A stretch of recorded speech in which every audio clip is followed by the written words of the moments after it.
19. dana kampanje Bitka za bebe. Industrija mesa Matijević uplatila je do sada najveću donaciju za kupovinu 10 novih inkubatora. Kako je donacija već uplaćena na račun fonda B92, inkubatori su naručeni, a predsjednik fonda Veran Matić očekuje da će biti isporučeni u sljedećih 20 dana. Vlasnik kompanije Petar Matijević izjavio je da bi voleo da se što više ljudi uključi u ovu akciju kako bi bila obezbeđena adekvatna nega za male borce. A B92 vam danas predstavlja male komšije i velike borce, Sofiju i Lazara. Oni žive u istoj zgradi i oboje su rođeni u 35. nedelji. Iako su tek proslavili drugi rođendan, Sofija i Lazar već mogu svima da pokažu šta je pravo prijateljstvo. Zajedno se igraju, zimuju, odvikavaju od pelena, navikavaju na jaslice, a njihova priča počela je zajedničkom bitkom za život. U 35. nedelji otkrili su da beba zaostaje u rastu u stomaku, urađen je hitan carski rez i u 35. nedelji rodila se Sofija. Recimo, prošlo je 2,5 dana kad su mi javili da se stanje pogoršalo i da moraju hitno da ga prebace na neonatologiju. Rekli su mi da tih narednih 24 sata ćemo znati, znači, hoće li preživeti ili ne.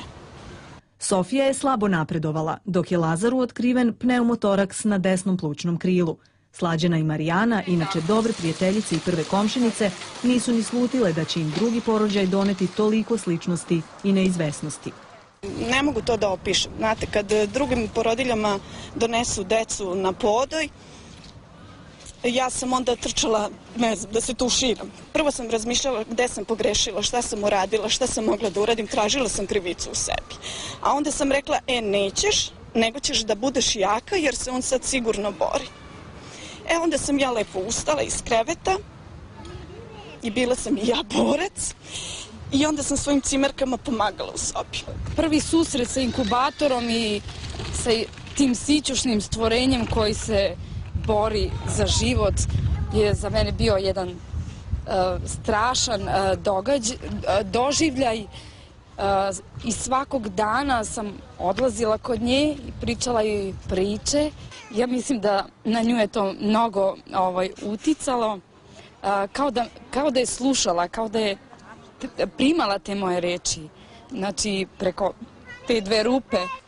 I dok su osmomesečne bebe vodile sopstvenu bitku, ništa lakše nije bilo njihovim majkama, koje su ipak sa optimizmom bodrile jedna drugu.